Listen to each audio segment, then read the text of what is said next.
मढ़ी-जैतपुरा से खुरतुला सिंचाई के लिए बनने वाली रोड कार्य को शुरू हुए लगभग 2 से 3 साल हो चुके हैं।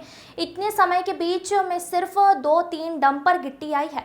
सालों से ठेकेदारों द्वारा रोड निर्माण की महज औपचारिकता कर टाल-मटोल किया जा रहा है। रोड तो दूर की बात है, चिन्हित रोड निर्माण रास्ते पर मिट्टी भी सही तरीके से नहीं डाली गई। आसपास खेतों की मेड़ काट कर मिट्टी की खानापूर्ति कर दी गई है। सही से मिट्टी न डाले जाने से रोड कई फुट गहरी रहेगी और जिसमें बरसात में जल भराव होने के कारण लोगों का रोड से निकलना मुश्किल होगा। नियम अनुसार रोड पर पर्याप्त मिट्टी डालकर उसको लेवल तक समतल किया जाना चाहिए। खेतों की बनी हुई पारों को काट काट कर रोड पर बिछाई जा रही है।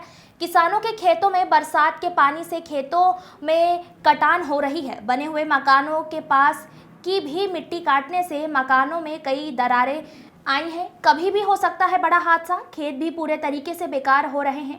खेतों के नुकसान से दुखी किसानों ने बताया, इससे पहले हमारे खेतों में बहुत अनाज पैदा होता था, लेकिन आज के समय में खेत में उपज ना के बराबर होती है। हमारी मेहनत भी नहीं निकल पाती है क्योंकि बरसात के पानी के कारण हमारे खेतों की मिट्टी बह जाती है, जिसके कारण सही से जुताई नहीं हो पा रही है, जिसकी वजह से अनाज भी सही से नहीं हो पाता है। आम रास्ता खराब हो गया है। उसी बीच आज किसानों की फसलों का कार्य भी शुरू हो गया है। गाँव के किसानों को आने जाने और अपनी फसलों को काट कर घर ले जाने के लिए दूसरे गांवों में से घूमकर आना पड़ रहा है। लोगों का कहना है कि बरसात में तो इस रोड पर इतना पानी भर जाता है कि पूरा आदमी ही डूब जाए।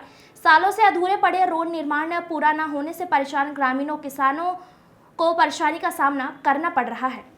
भिंड से अवधेश भदौरिया की रिपोर्ट।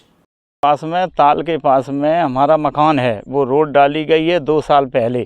ठेकेदार और इंजीनियर द्वारा हमारी मकान की जो सपोर्ट लगी थी दीवार की, वो खोद दी गई है और उसमें क्या है कि बरसात में वो पाइप डले हुए हैं। न तो पाइप डाले गए, न पुलिया बनाई गई, इसलिए हमारे मकान के जो खंडे और वो हैं सब आज गिरने की स्थिति पे हैं। और मैंने 181 पे भी पहले शिकायत की थी, उसकी हमारी कोई सुनवाई नहीं हुई। वो हमारी शिकायत निरस्त कर दी गई वहीं से। हमारे यहाँ कोई पूछने के लिए नहीं आया।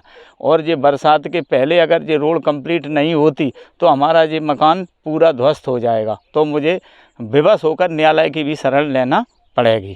चैत का काम चल रहा है और जो काम चल रहा है, किसान लोग जो काम बरसात में न तो यहाँ कोई रोड से निकल पाता, अभी नहीं। एक गांव का कम से कम 4 किलोमीटर का चक्कर दे के गांव से 2-4 किलोमीटर का चक्कर दे के गल्ला पानी खेत से खलियान से जो है कतराई करके ले जा रहा है। कोई रास्तागीर मोटरसाइकिल वगैरह भी निकल नहीं पा रही। आगे चल के 2 डंपर गिट्टी डाल दी गई है और बिछा दी गई है काफ़ी दूर चल के, और यहाँ उसका आज तक कोई निर्माण कार्य नहीं है, न कोई यहाँ कोई अधिकारी आता।